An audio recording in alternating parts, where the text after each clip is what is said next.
my obsession, just generally speaking, is I'm trying to get to Oswald in Dallas.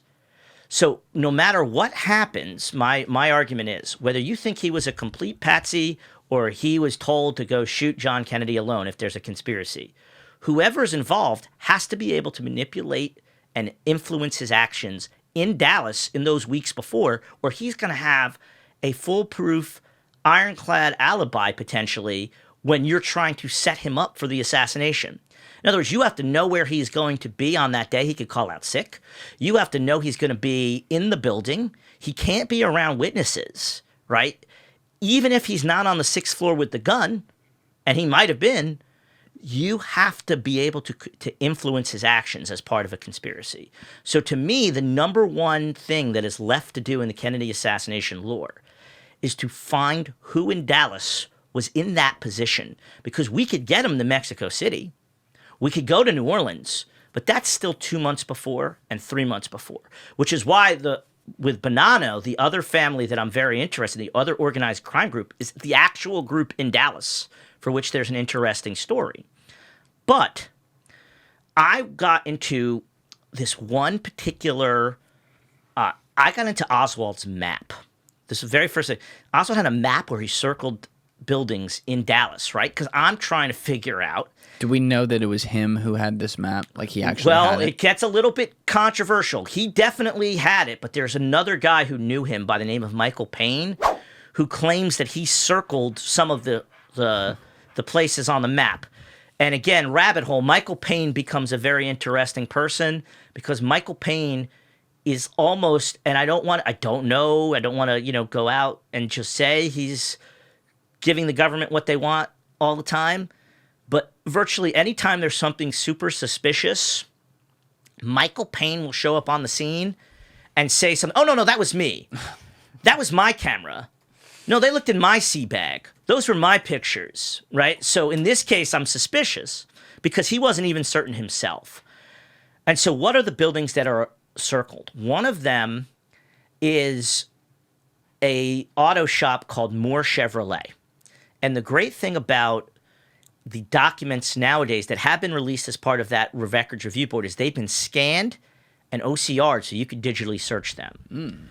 So you throw in Moore Chevrolet and you start digging. There's two angles that it leads to.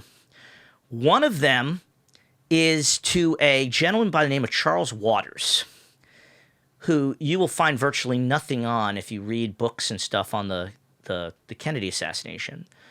But he shows up twice in what clearly appear to be very well-established efforts to impersonate Lee Harvey Oswald while Lee Harvey Oswald's in Russia. One of them is in New Orleans on behalf of an anti-Castro group to get trucks for the Bay of Pigs invasion. And then later in an airfield, in an airport, like planes for the Bay of Pigs situation, he shows up again, this guy Charles Waters. In both instances, he's part of Assassin, including one time where he himself appears to be portraying himself as Lee Harvey Oswald.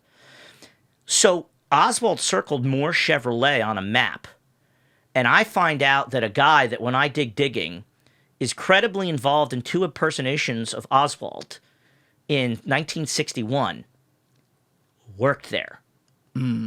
What are the odds that Oswald circles on a map a place where he worked? Now, he worked there in 62 and part of 63. He worked in a different auto shop by November of 1963.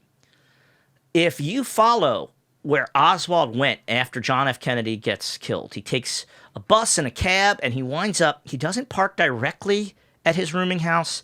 He parks several blocks down. Typically, and I don't necessarily disagree, this is portrayed as maybe Oswald's looking to see if anybody has figured out where he lives, and so whether or not it's safe for him to go back. Here's the interesting thing. If you got out of that cab and walked less than a minute, we're talking across the block, you would have been at the auto shop that Charles Waters was working with on November 22nd, 1963. Son of a bitch. Yeah. Now, what else is interesting about Charles Waters? He works for H.L. Hunt, who's a right-winger. He's very involved in anti-Castro operations himself. And he works at Moore Chevrolet. And the other thing that shows up at Moore Chevrolet is another person who worked there at the same time as Charles Waters is friends with somebody who worked with Oswald when Oswald was employed at Jagger Styles Choval, which is a government, which is interesting, based contractor that handles developing of film and photographs, including spy stuff. Now, and that ties to his, Yeah. Gotcha. Now, this guy who works with Oswald at Jagger Styles Choval, his name when he works there, he goes in the name of Jack Bowen. And the only reason we found out about him and his connection to Oswald was that he gave his name to Oswald, and Oswald used it and his address on a library card in Dallas as like a reference so that he could get a library card in Dallas. So the FBI goes looking for this guy, right, after the assassination.